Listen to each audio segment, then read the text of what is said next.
सिद्ध प्रभु को नमन, सिद्ध प्रभु को नमन। आचार्य को नमन, आचार्य को नमन। उपाध्याय को नमन, उपाध्याय को नमन। सर्व साधु को नमन, सर्व साधु को नमन। यह है मेरे पंच गुरु, इनको सदा नमन। इनके नमन से हो मुक्ति पथ पे गमन। इनकी ही भक्ति में हो मेरे मन वचन। अरिहंत जय जय, सिद्ध प्रभु जय जय। साधु जन जय जय, जिन धर्म जय जय। अरिहंत मंगल, सिद्ध प्रभु मंगल। साधु जन मंगल, जिन धर्म मंगल। अरिहंत उत्तम, सिद्ध प्रभु उत्तम। साधु जन उत्तम, जिन धर्म उत्तम। अरिहंत शरणा, सिद्ध प्रभु शरणा। साधु जन शरणा, जिन धर्म शरणा। चार शरण अघ हरण जगत में, और न शरणा हितकारी। जो जन ग्रहण करे वे होते, अजर अमर पद के धारी। नमस्कार श्री अरिहंतों को, नमस्कार श्री सिद्धों को।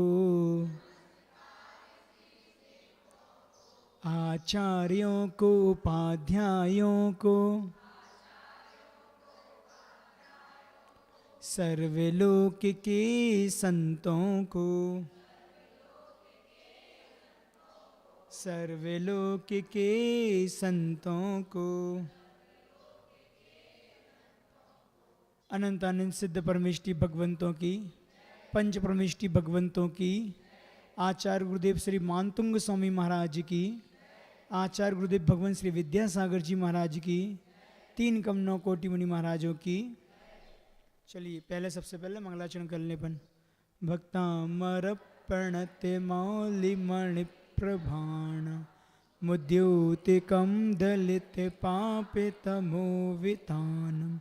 सम्यक् प्रणम्य जिन पाद युगम युगादा, पालंबनम भव जले पतिताम जनानाम।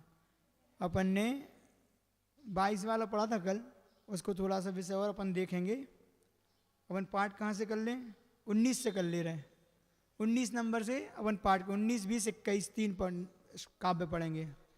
किम सर्वरीषु ससिनाहिनी विवश्वतावा, युष्मन्मुखेन्दुदलितेषु तमः सुनाता। निष्पन्न सालिवन सालिनि जीवे लोके, कार्यं कियज्जलधरैर्जल भार नम्रै। ज्ञानं यथा त्वयि विभाति कृता विकासम्, नेवं तथा हरिहरादिषु नायकेषु।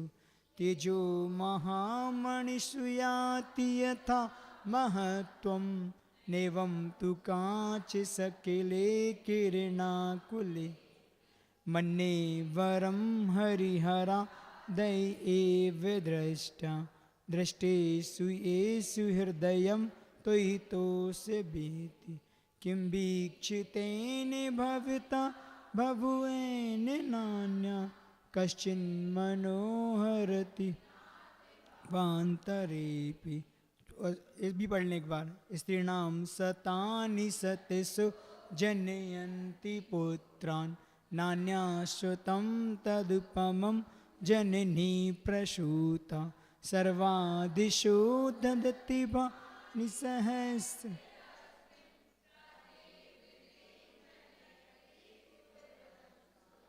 बहुत अच्छा। भक्तामर स्तोत्र एक काव्यमय रचना है जिसके माध्यम से भगवान की गुणानुवाद आचार्य मानतंग स्वामी ने किया है। ये बात पक्की है कि भगवान आप तो गुणों से भी ऊपर उठ गए हैं, और अगर आपके पास गुण हैं तो भी अनंत गुण हैं, लेकिन हमारे पास उतनी क्षमता नहीं है कि आपके अनंत गुणों का हम व्याख्यान कर सकें।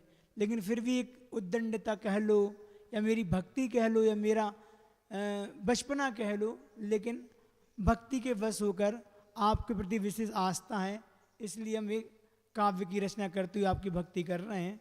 बहुत अच्छी बात कही है, पहले भी कही हमने कि ये बात सही है कि आप सूर्य के समान हैं। आचार्य महाराज क्या कह रहे हैं, ये बात सही है कि आप सूर्य के समान हैं और हम दीपक के समान हैं, लेकिन फिर भी यह बात भी सही है कि सूरज की आरती दीपक के माध्यम से ही उतारी जाती है। और हम में और भगवान में कितना अंतर है, कहते हैं ना, जिन में और जन में कितना अंतर है, बस इतना एक वैभव के ऊपर बैठा है और एक के ऊपर वैभव बैठा है। ठीक है ना, हम कौन है, हम वैभव के ऊपर बैठे कि वैभव हमारे ऊपर बैठा, क्या है, हम वैभव के ऊपर बैठे हैं और भगवान एक है, इनके ऊपर वैभव बैठा है। तो बहुत अंतर होता है। बात तो तब है कि हम सारे अस्वीकार के भाव हों और फिर भी हमारे पीछे ऐश्वर्य वैभव संपदा पीछे घूमे, तो बहुत अच्छी बात है। तो इसी बात को लेकर कल अपन ने एक विषय रखा था कि 22वें नंबर के काव्य में कि माँ का वर्णन किया है। भगवान आप तो धन्य हैं, लेकिन आपको जन्म देने वाली माँ भी कम धन्य नहीं है। तो उसमें अपन ने क्या भाव प्रेषित किए थे, सैकड़ों स्त्रियां सैकड़ों पुत्रों को जन्म देती हैं, उससे क्या फर्क पड़ता, लेकिन आपके जैसी माँ एक ही है कि जो एक पुत्र को जन्म देती है। किस प्रकार कि आकाश में नक्षत्र तारे तो बहुत होते हैं, चारों दिशाओं में हैं, लेकिन सूर्य का उदय तो प्राची अर्थात पूर्व दिशा में ही होता है, उसी में प्रकट होता है। तो कल बहुत अच्छी अपने बात तो बताई थी कि भगवान की माँ ऐसे ही नहीं बनते, पूर्व पर्याय में खूब तपस्या की है, उसके बाद ये भाव प्राप्त किया, उनको गर्भ में भगवान को जन्म देने का सौभाग्य प्राप्त हुआ, और साथ में उस पुण्य से वो नियम से तीसरे भाव में मोक्ष भी जाती है। लेकिन आप लोग को बताएं कि भगवान अपने माता पिता की इकलौती संतान होते हैं। कल भी कहा था हमने, भगवान के तो भैया बहन एक भी नहीं होता। ये बात अलग है कि भगवान भले 100 पैदा कर लें, आदिनाथ अपने भगवान के इकलौते थे, अपने माता पिता के, लेकिन उनके तो 100 पुत्र पुत्रियां थे, भरत बाहुबली आदि ब्राह्मणी सुंदरी। तो अपन को इस लॉजिक को भी समझना है कि आखिर क्या बात है कि भगवान के एक ही पुत्र क्यों होता, वो पुत्र ही होता, पुत्री तो होना ही नहीं है, ऐसा क्यों होता है, दूसरी संतान क्यों नहीं होती? आप लोग को पता नहीं पता? देखो कितनी बड़ी बात है कि जिस दिन भगवान का जन्म होता है ना, उस दिन माता पिता जीवन भर के लिए संकल्पित हो जाते हैं संयम के साथ। इसलिए उस पर्याय का महत्व रहता है, वही संकल्प उनका करना उनकी पर्याय में सम्यक दर्शन को उत्पन्न करके और उनके जीवन का अच्छा करने वाला बन जाता है। तो कहते हैं कि जैसे भगवान गर्भ में आते हैं या जन्म होता है तो माता पिता की सारी वासनाएं शांत हो जाती हैं। वो कहते हैं एक पुत्र पर्याप्त है जो मेरा भी कल्याण कर देगा और 3 लोग के कल्याण में वो कारण बनेगा। तो उनकी सारी तृप्ति सारी वासनाएं शांत हो जाती हैं। ये चीज़ हमें सीखने को मिलती है कि देखो हम पूरे जीवन भर अपनी वासनाओं के शिकार रहते हैं। हमारे पास इतनी क्षमता तो नहीं है कि हम आजीवन व्रत का पालन कर लें, लेकिन गृहस्थी में रहकर भी हम कुछ समय का भी संयम का पालन नहीं कर पाते। हमें बच्चे भी नहीं चाहिए और हम और संयम का पालन भी नहीं कर पाते। आज देखो ना, आज 1 या 2 बच्चे हैं हमारे पास। शास्त्र कहते हैं, महापुराण में आया है, बहुत अच्छी बात आई है कि कहीं नहीं लिखा शास्त्रों में कि परिवार नियोजन करूं। अपन बहुत पढ़ते ना, श्लोकन पढ़ते, हम 2 हमारे 2 बच्चे 2 ही अच्छे। हमारे शास्त्रों में कहीं नहीं आया। हमारे शास्त्रों में बहुत अच्छी बात आई है, परिवार नियोजन की बात नहीं आई, अपनी वासनाओं को नियोजित करो। तो हमारी वासना पे तो कंट्रोल है नहीं है, हम असंयम के साथ पूरा जीवन जीते हैं और पूरे जीवन भर हम उसी में लगे रहते हैं, लेकिन संयम के प्रति हमारी भावना जागृत नहीं होती, ना बच्चे चाहिए ना वो चाहिए, तो उसमें महापाप का कारण बनता है। काम पुरुषार्थ बचाया है, उन्होंने लिखा है, महापुराण में बोलते हैं, गुरुजी कई बार बोल चुके इस बात को, कि जो विवाह संबंध है ये अपने आप में बहुत अनादिकाल की परंपरा, विशुद्ध परंपरा है। ये परंपरा कभी खत्म होने वाली नहीं है, लेकिन आज उसका दुरुपयोग करते। उन्होंने लिखा है कि विवाह क्यों किया जाता है, विवाह क्यों किया जाता है, तो सीधे अक्षर में उन्होंने एक उत्तर दे दिया कि संतान की उत्पत्ति के लिए विवाह किया जाता है, सत संतान की उत्पत्ति। तो फिर पुनः प्रश्न किया कि सत संतान की उत्पत्ति किस लिए, तो उन्होंने लिखा कि धर्म के प्रवाह को और कुल की परंपरा को आगे बढ़ाने के लिए संतान की उत्पत्ति आवश्यक है। तो अब हमारे पास एक उद्देश्य है, काम पुरुषार्थ अगर एक उद्देश्य को लेकर करेंगे ना तो कम पाप का कारण बनता है, और बिगड़ प्रयोजन अगर हम काम को पुरुषार्थ करते हो, पुरुषार्थ में तो आता ही नहीं है, संसार उसी में गाफिल है। इसलिए 3 प्रकार के पुरुषार्थ को समझ के अपन को चौथे को प्राप्त करना है, जो हमारे आचार्यों ने, हमारे तीर्थंकरों ने प्राप्त किया है। धर्म पुरुषार्थ सबसे पहले, फिर अर्थ पुरुषार्थ, फिर क्रम आता है काम पुरुषार्थ।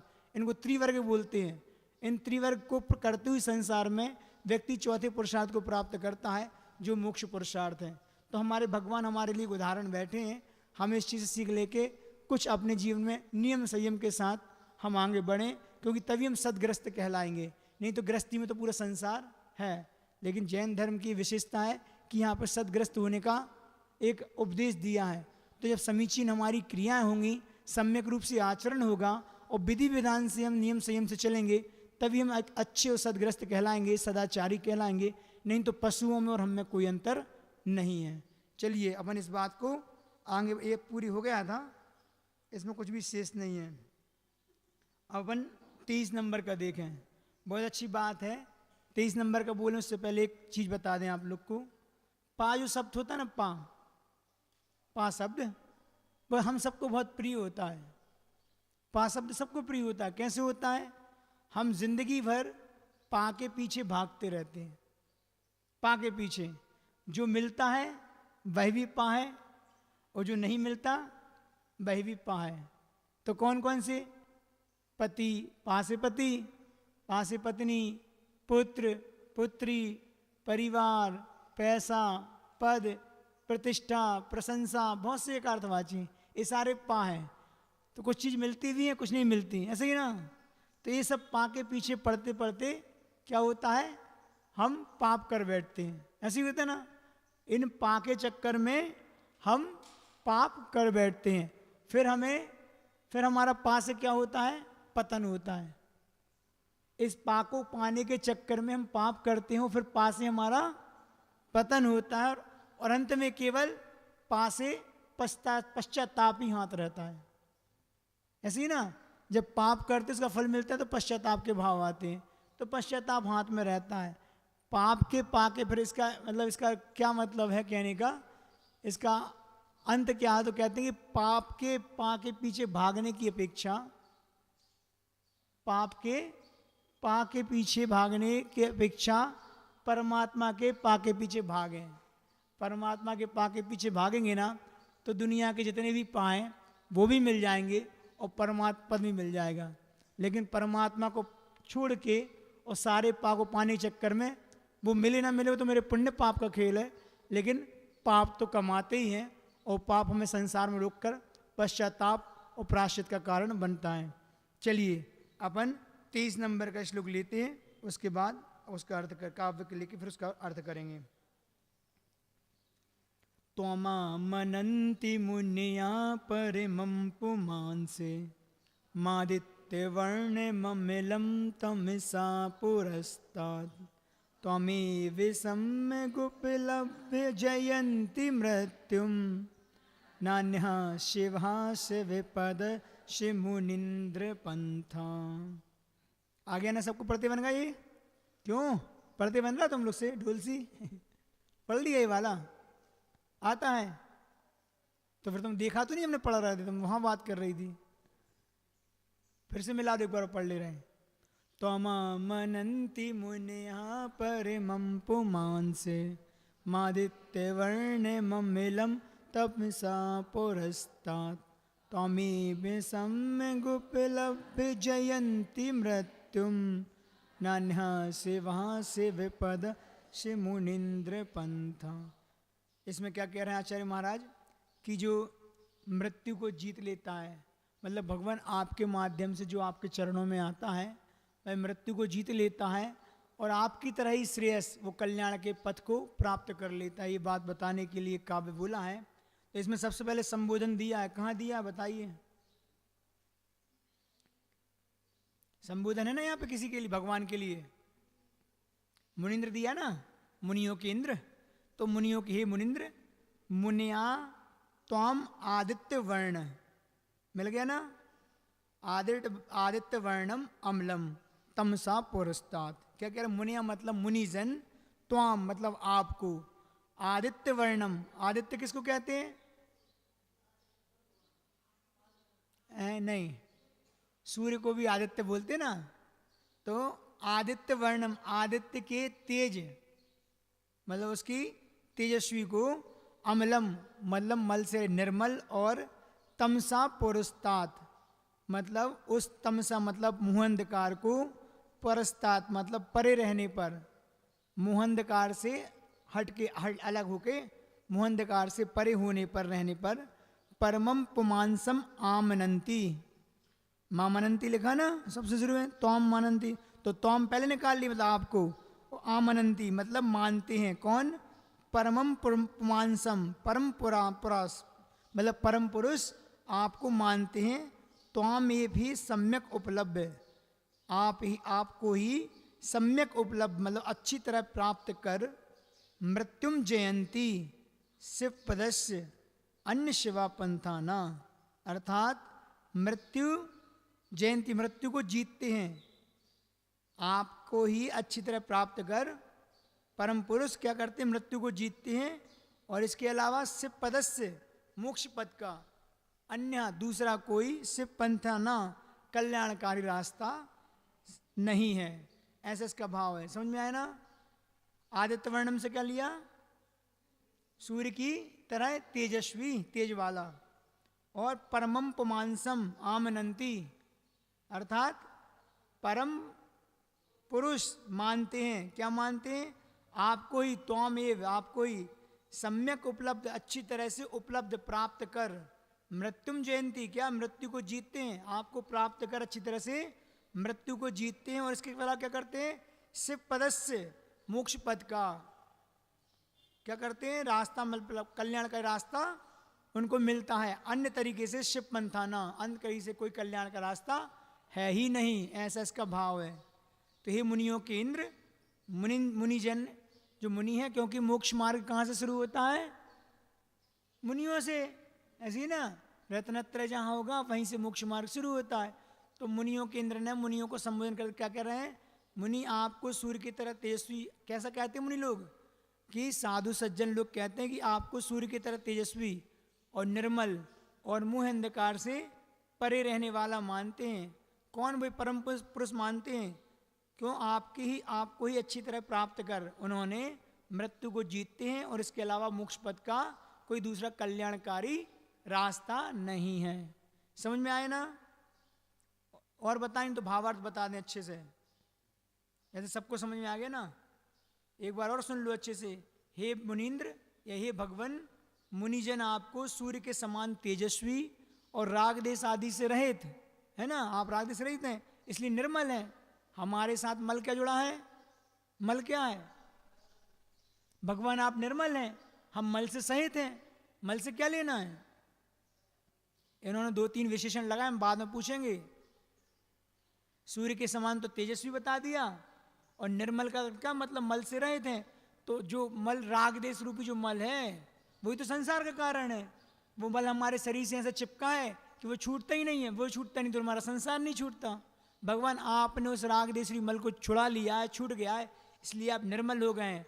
और तीसरा कौन सा विशेषण दिया है? तमहा, लिखा ना, तमसा पुरस्तात् अर्थात मुँह अंधकार से परे रहने, मतलब आपने अज्ञान रूपी अंधकार से मुक्त हो गए हैं और परम पुरुष आपको ऐसा मानते हैं। तो आपका मोह रूपी अंधकार भी नष्ट हो गया।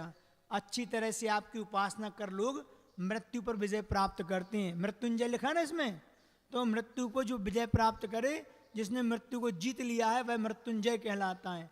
तो एक बार जिसने जन्म लिया, पुनः उसको मरण को प्राप्त नहीं होना, मृत्युंजय होता है। तो भगवान जो आपके चरणों में आता है ना, वो उसका संसार बहुत कम बचता है। शांति भक्ति में, शांति अष्टक में भगवान ने ही कहा कि भगवान आचार्य महाराज कहते हैं कि जो व्यक्ति आपके चरणों से लिपट जाता है, चरणों को पकड़ लेता है ना, उसका यमराज भी कुछ नहीं बिगाड़ पाता। जो यमराज मतलब वो काल, वो मृत्यु, 3 लोक में गर्व को प्राप्त है। गर्वित हो रही है कि मेरे से कोई नहीं बचा, मैं अजय हूँ, मुझे कोई नहीं जीत पाया। लेकिन उस मृत्यु को भी उसने जीत लिया जो आपके चरणों से चिपक गया। तो जो भगवान की भक्ति करते, चरणों से मतलब भगवान की आराधना भक्ति उसमें रहते हैं, वो अपनी मृत्यु को जीतकर मृत्युंजय बन जाते हैं। तो कह रहे हैं अच्छी तरह से जिसने आपकी उपासना कर ली है, वह मृत्यु पर विजय प्राप्त कर पाते हैं। इसलिए आपको छोड़कर कल्याणकारी दूसरा कोई मुक्ति का मार्ग संसार में नहीं है। इसलिए भगवान की भक्ति, उनकी वीतरागता, उनके सारे गुणों का वर्णन करके एक आपका ही मार्ग है भगवान, जिससे मुक्ति प्राप्त कर लें। संसार में कोई दूसरा मार्ग नहीं है। ठीक है ना। तो अरहंत भगवान को क्या माने जाते हैं? अरहंत भगवान जो है ना, क्या माने जाते हैं? यहाँ पे विशेषण बताओ, जो भी बताएं। 4-5 हैं। सूर्य के समान तेजस्वी, निर्मल और मोहंधकार से रहित, परे हैं उससे, और परम पुरुष हैं और मृत्युंजयी हैं और साक्षात मोक्ष मार्ग को मतलब माने ही जाते हैं, मोक्ष मार्ग ही माने जाते हैं, क्योंकि आपने ही तो मोक्ष मार्ग का हमें दिग्दर्शन कराया। तो अरहंत भगवान को इन विशेषणों से विशिष्ट कौन मानते हैं? कौन मानते हैं? ऐसा 5-5 विशेषण जो बताए, श्लोक में देख के बताओ, काव्य में कौन है वे परम पुरुष? उसमें नाम दिया है, हैं? मुनिया आमिनंती, मामन लिखना, तो मुनिजन मानते हैं। बहुत अच्छा। तो भगवान की शरण पाकर ही मृत्यु को जीता जा सकता है। इससे मतलब क्या हुआ? क्यों जीता जाता है? भगवान की शरण को प्राप्त करके ही मृत्यु को क्यों जीता जाता है? हैं? हाँ, भगवान साक्षात भगवान जो है ना, उनको मोक्ष होता है, वो मोक्ष का अनुभव करने वाले होते हैं, क्योंकि नियम से जिन्हें अनंत पद को प्राप्त किया वो मोक्ष जाएंगे, और जिनको मोक्ष होता है वही मृत्युंजय, मृत्यु जीतने वाले अर्थात निर्वाण प्राप्त करने वाले कहलाते हैं। और ऐसे ही भगवान की शरण को पाकर वह साधक या वो भक्त जो भक्ति करता है, वह भी मृत्यु को जीतकर निर्वाण को प्राप्त कर लेता है। और अन्य को क्यों नहीं बताया? अनंत भगवान को छोड़कर अन्य कोई दूसरा मोक्ष मार्ग क्यों नहीं है? हाँ, बहुत अच्छा है, क्योंकि उनके पास वीतरागता वाला लक्षण नहीं है, हितमित प्रिय हितोपदेशी नहीं है, न सर्वज्ञ के लक्षण है, तो काम आदि विकारों से सहित हैं, राग देश आदि करते हैं, उनको हम मोक्ष मार्गी नहीं कह सकते, ना उनके द्वारा मोक्ष मार्ग का प्रवर्तन होता है। तो भगवान को सूर्य के समान तेजस्वी क्यों कहा? किस तात्पर्य में कहा? जिस प्रकार सूर्य अंधकार को नाश करता है, उसी प्रकार भगवान आपका ज्ञान रूपी सूर्य भी हमारे मोह रूपी अंधकार का नाश करने वाला है और जगत को प्रकाशित करने वाला है, इस अपेक्षा से। और अमल क्यों कहा? निर्मल क्यों कहा? राग देश मोह आदि से जो आपके मल थे, घाती कर्म रूपी मल को आपने नष्ट कर लिया, इसलिए आप निर्मल कहना। और अंधकार से रहित, कौन सा ज्ञान? हाँ, अज्ञान रूपी अंधकार को सबसे बड़ा अंधकार मांगा है, तो उस अंधकार ज्ञानवर्णी आदि जो कर्मजनित अज्ञानता है, उन सबसे मुक्त होने के कारण भगवान को अंधकार से परे ज्ञान का प्रकाश पुंज हम सभी मानते हैं। इतना ही इस श्लोक में पर्याप्त। पूरा हो गया ना इसका?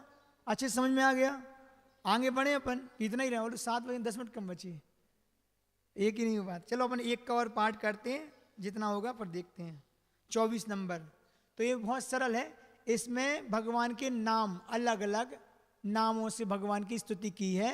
जैसे सहस नाम में है ना 1008 नाम से, ऐसे ही यहाँ आचार्य महाराज ने 15 नाम गिनाए हैं। 15 नामों के द्वारा भगवान के अलग अलग नाम दिए, उनको उस रूप में बताया। तो अपन पढ़ लेते हैं।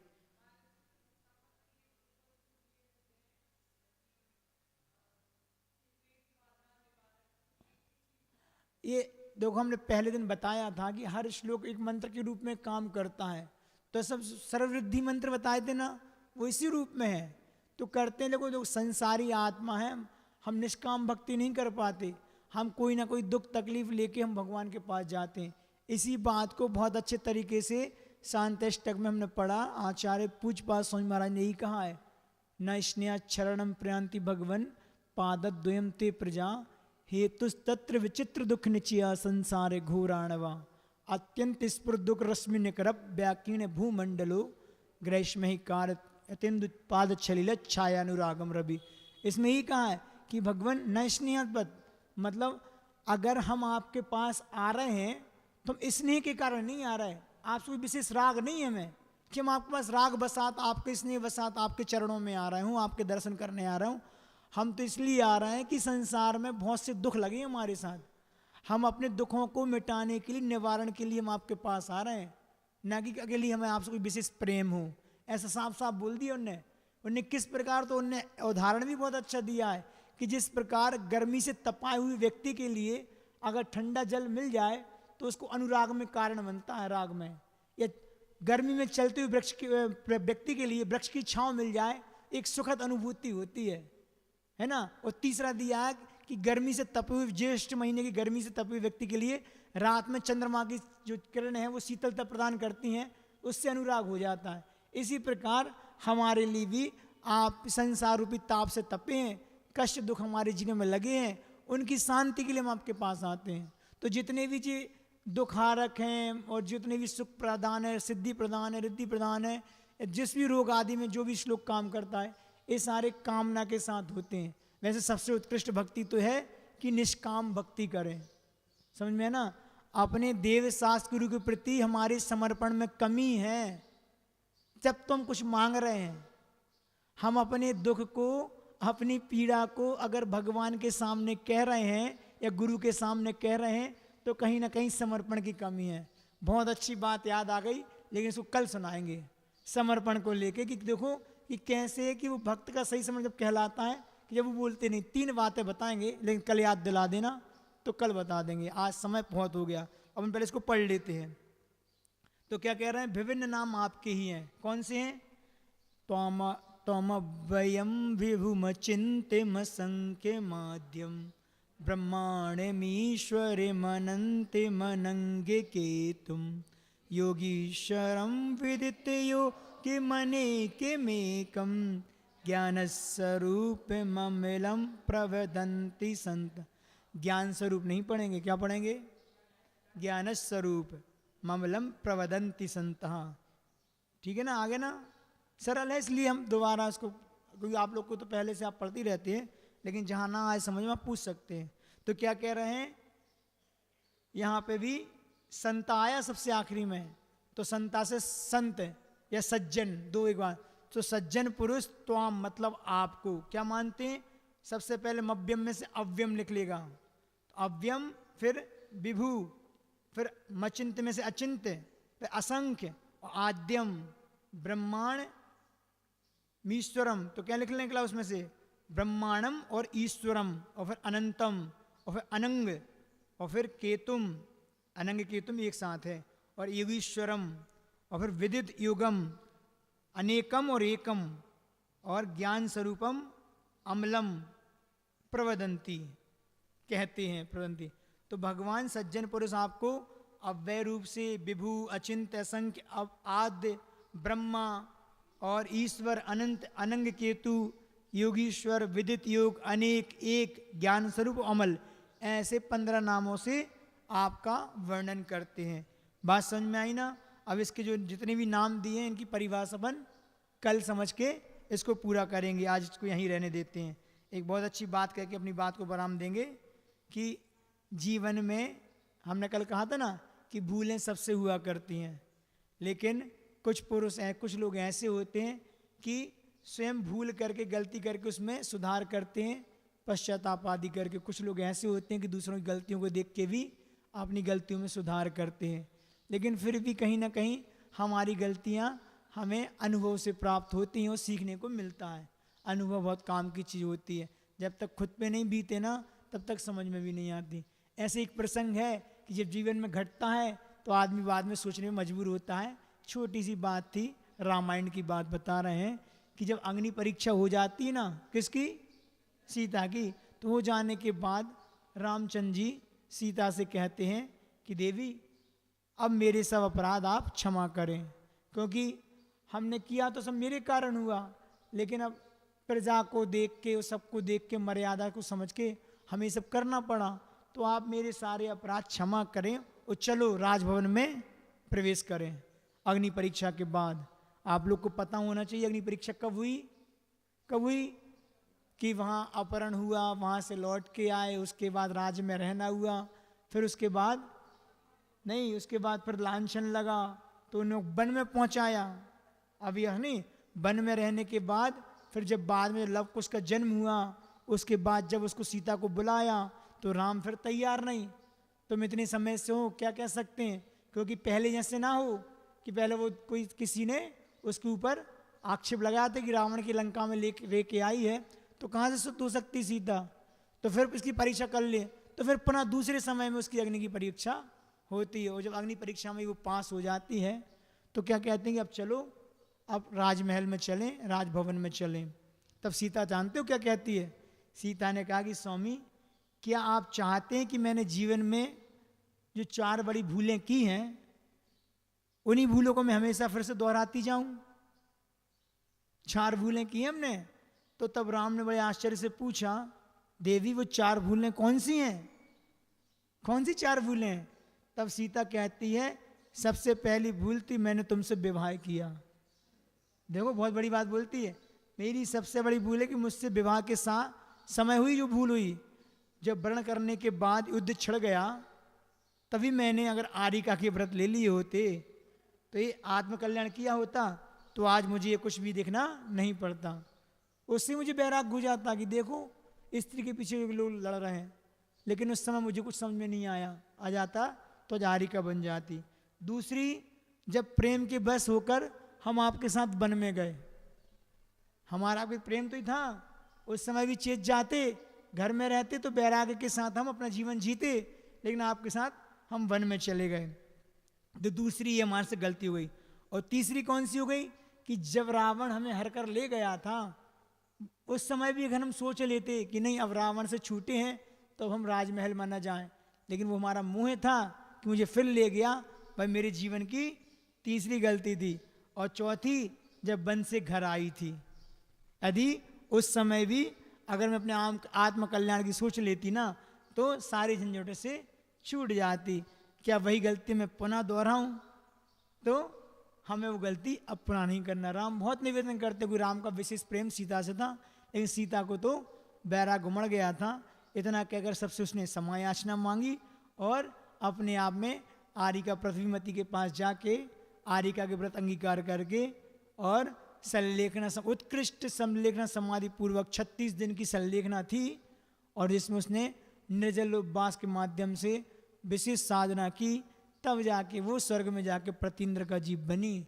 तो कुछ कुछ चीज़ें ऐसी होती जीवन में, हमसे भी होती हैं, हम गलती करते हैं, अगर उनसे सीख लेना तो पुनः हमारा जीवन अच्छा बन सकता है। लेकिन वो क्या ना कि राग देश मोह में ऐसे फंसे हैं कि हमें एहसास ही नहीं होता कि कुछ गलत हो रहा है कि कर रहे हैं, और कितने भी सुख दुख लगे रहते हैं, हम उसी में रचे पचे हैं और हमें वही सब कुछ अच्छा लगता है, क्योंकि हम संसार छोड़ना ही नहीं चाहते।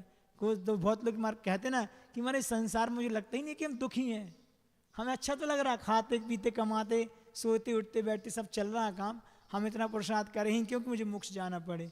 इसलिए पंचेंद्र के विषय हैं, अनादिकाल से वही भोगते आ रहे हैं और उन्हीं में मेरी गाफिलता है, इसलिए वही अच्छा लग रहा है। अभी जो शाश्वत सुख है, अनंत सुख है, अव्यवहार्य सुख है, उसकी तुम कल्पना भी नहीं कर सकते, इसलिए वो चीज़ हमें अच्छी भी समझ में नहीं आया, क्योंकि हमने कभी देखा ही नहीं है, जाना ही नहीं, चखा ही नहीं वो स्वाद। हम कैसे कहें, जो बार बार चख रहा है वही अच्छा लग रहा है। लेकिन फिर भी इंद्रियों के सुख हैं, क्षणिक होते हैं, एक बार हुए पुनः उसको भोगने की इच्छा होने लगती दूसरे समय में, ये हमारे लिए क्षणिक मात्र होते हैं। हम उस श्वास सुख को प्राप्त करें, भगवान से ऐसी भावना बाते रहें, इतना ही पर्याप्त है। अब क्या है, भजन जल्दी से चलो भावना गा लेते हैं, फिर अपन चलते हैं। एक बात बताएं, लेकिन लेट हो गया, फिर बाद में बताएंगे दूसरी बात। गुरु वंदना करते हैं अपन आज। गुरुवर हमें आए हैं, हमें अपनी शरण ले लो, भटके हैं राहों से, हमें ज्ञान किरण दे दो, गुरुवर हमें आए हैं, हमें अपनी शरण ले लो। सुख की अभिलाषा में संसार सवारा है, सबको माना अपना, यह दोष हमारा है, शुद्धात्म हो अपना, अज्ञान तिमिर हर दो, गुरुवर हम आए हैं, हमें अपनी शरण ले लो। कर्मों ने सताए हैं, भव भव में रुलाए हैं, 84 के चक्कर में कई जन्म गवाए हैं, भव बंधन काट सकें, भय शक्ति हमें दे दो, गुरुवर हमें आए हैं, हमें अपनी शरण ले लो। तोड़ा जग से नाता, तुम्हें सब कुछ माना है, तुम ही तो हितैषी हो, दिल से पहचाना है, हम दास हैं चरणों के, पहचान अमर कर दो, गुरुवर हमें आए हैं, हमें अपनी शरण ले लो।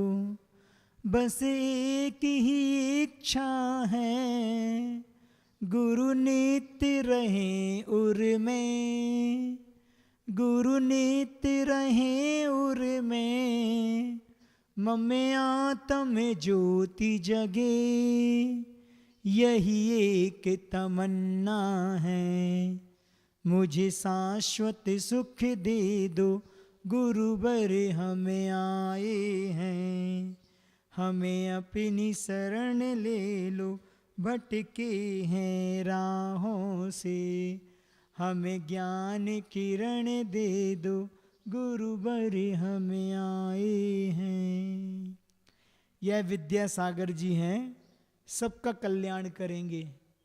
यह विद्यासागर जी हैं, सबका कल्याण करेंगे। मुझको है विश्वास कि ये कुछ निर्माण करेंगे। जब जब पाप बढ़ेगा जग में, रावण होंगे भू पर।